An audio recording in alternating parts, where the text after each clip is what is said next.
ассалому алейкум апа бухорони азиз, чӣ хел шумо ҳаматон аст? Саломатиатон аст? Чанд вақт боз влогҳои хонагӣ намекунам. Намедонам аз чӣ сабаб ростига, барои он ки влог снимать кардан он қадар қиин нест. Ҳамин корҳои хонаи кардаравон метавонед ки ҳар рӯз яктаи влог снимать кунед, монтаж карда партои. Лекин мумкин ки аз ҳисоби он ки ҳозир YouTube камтарак просмотр поён фуромадаги, аз ҳамин ҳисоб мумкин ки желаниҳои видеокунамон наомадааст. Меё ки чӣ хел намедонам. Рости гап, хай надеюсь бо нақс мешад ранги пешня, барои ки ҳозиро вообще просмотри видеомон поён фуромадаги. Аз ҳамин ҳисоб камтар вақт барои монтаж зиёд мебаровад, ки не стоит мегӯям да, оқадар вақт сарф мекунӣ, лекин просмотр намегирад, яъне ки фоида нест аз видеоҳои мепартотагимон. Бештар ман бисёртар видео партота месодам, бисёртар влогҳои хонагӣ мекардам, барои он ки кори ман ҳамин да влог снимать кунам. Агар байнаш ба ҳарчи рекламаи фабелика дохил мекунам, гуфтам ман тез влогҳои хонагӣ мекардам да, ҳарчи зудтар рекламаҳои фабеликам мебаромад, барои кори фабеликам фоида мерасонд канали ман. Ҳозир бошад гӯям раз просмотр намегирад, ягон фоида нест. Барои ҳамин вақтое ки ман барои влог монтаж кардан, барои снимать кардан вақтам сарф мекунам, лучше дигар ҷо ба сарф кунам гуфтани гап да. Намехел ҳамин ҳисоб камтар желанияи влог снимать кунем суст аст. Лекин духтаро чанқе ки бошад, просмотр чанқеям бошад ки ҳаракат карда бо бисёртар влогҳои хонагӣ снимать кунам, ба ғайр аз саҳначаҳое ки мо ҳар дафъа мепартоем ва зебо саҳначаҳои бисёр снимать карда истодаем. Худо хоҳад ҳамаша монтаж карда мепартом. Як рӯз саҳнача, як рӯз влогҳои хонагӣ обычный партофта истоданам дар кор. Раҳмати калон барои ҳаматон, барои дастгириҳоятон духтарои азиз. Духтаро, инҷа ман самбуса заказ кардам. Беҳад удобна, очень вкусно. Мон чихикум ҳар дафъа ягон самбуса меё ки ман то ягон чизи хамирин мепухтагӣ шавам. Чанқа вақтам мерафт бо кӯдакҳои ман вағучаға мекунанд, духтарчаи хурдим эркагӣ мекард. Пас яъне даст садо бардор гуфтам як самбусапазӣ ё ки ягон мантупазӣ барои ман қадар душвор буда. Ана ин хоҳараво хурдам, хайрат ки ман бениҳоят хурсанд ҳастам ки хеле одами тозакору ба маза мепухтагиаво хурдам. Просто заказ мекунам, хеле гарма какамин аз духовка гирифтагӣ равон мекунад сразу ман ба. Беҳад удобна духтаро. Баъд нархошам он қадар қимат нест гӯям да. Чизе ки хостед ҳам хеле пухта метиҳам. Гуфта чӣ кард духтарак беҳад мақбул шуд ман ба. Так духтаро, продукти кам ки заказ кардам. Зелён тамом шудаги будан вот. Так намуд зелень заказ кардам. Шпинат, руккола. Иноя ҳозир ман чӣ мекунам? Реза карда заморозить мекунам. Матсони гирифтам барои шурбо. Ҳозир ман макарон шурбо кардастам. Инҷа сир барои питса. Питсаи ман аз ин хлеб тайёр мекунам ҳозир духтаро.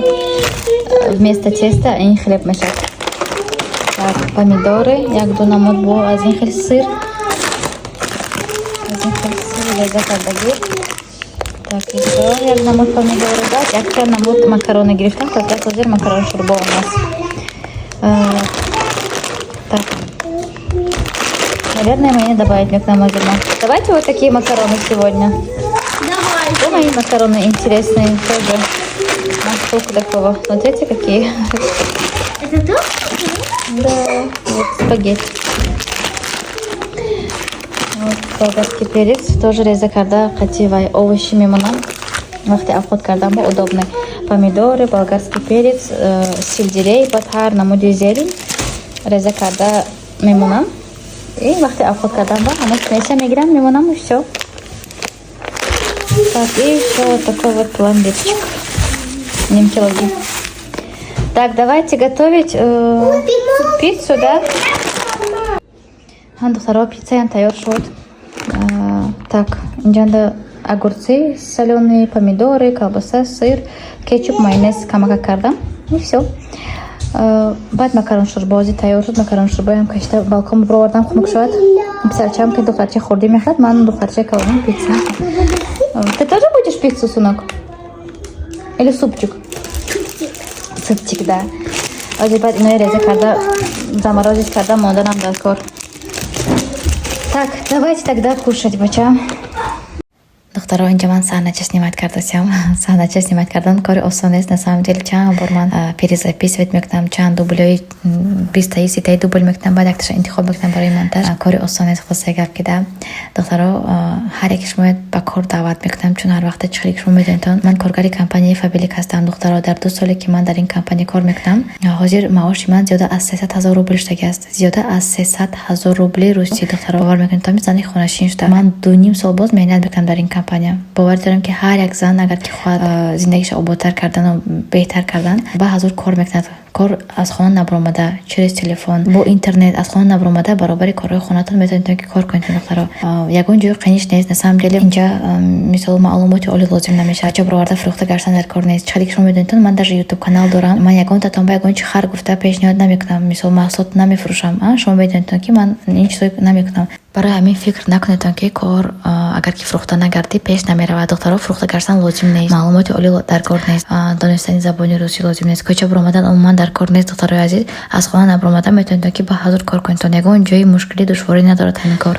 шумо бениҳоят духтаро муваффақу бою бадавлат мекунад ҳамин компания. барои он ки ман аллакай чашми худам ка дида истодам одамо чанд қадар ҳаёти худашон хубу дигаргун карда истодан. алал хусус ҳамин зиндагии худи манам духтаро чанд қадар беҳбудӣ шуда истода. аз худо хоҳад ман камтаре ки дигараш мондааст ки хонам полностью ҷамъ шавад. рафта хона харем бе ягон қарзу бе ягон ипотека ё ягон чизи дигар. худо хоҳад ки ҳамаш ма шумо бо нишон метиҳам видео карда, чтобы шумо донедтон, чтобы шумо бинедтон ки действительно занҳои хонашин ҳамин корро карда истоданд. баъзе бисёре мегӯянд ки шумо агар ки 15000 сомон 16000 сомон маош мегирасен, аллакай хона мехариден, чӣ ба хонаи шавни ба зиндагӣ мекунед мегӯянд. лекин ба ҳар ҳол духтаро 6-7 миллион ҷамъ кардан кори осон нест. ҳоли ман 9.5 сол дар ин компания кор мекунам. зиндагии ман хеле хуб шудаги аст, хеле беҳбудӣ шудаги аст зиндагии ман. ба ман ҳозир уже бо як ним соли дигар ҳаракат кунам, меҳнат кунам, аллакай ҷамъ мешад пулои хонамон, баъд мехарем хона. худо хоҳад ки шумо баям бо нишон метиҳам видео карда. барои ки ман чанд вақт боз ин гапа гуфтасам, мисол мана бо чанд ток ҷаза моҳои июн июл агар ки меҳнат кунам, худо хоҳад ки як хонаи беҳтарина ман мехарам барои худам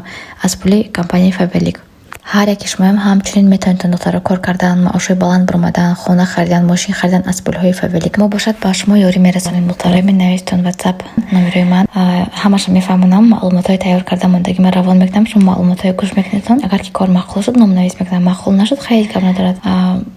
зато шумо як шак мекунедтон гӯем да дар бораи ҳамин кор маълумоте гуфта ман ба шумо агар ки нависедтон, аллакай вақте ки ман шумо кати ҳамсуҳбат месам ба шумо мисол фикротон может бит нашуд ҳамин кори мо бо дигар хелтар шавад гӯем да. барои ҳамин духтаро марҳамат номери WhatsApp нависитон. бовар дорам ки яке аз пешқадамтарин директор мешавед шумоям.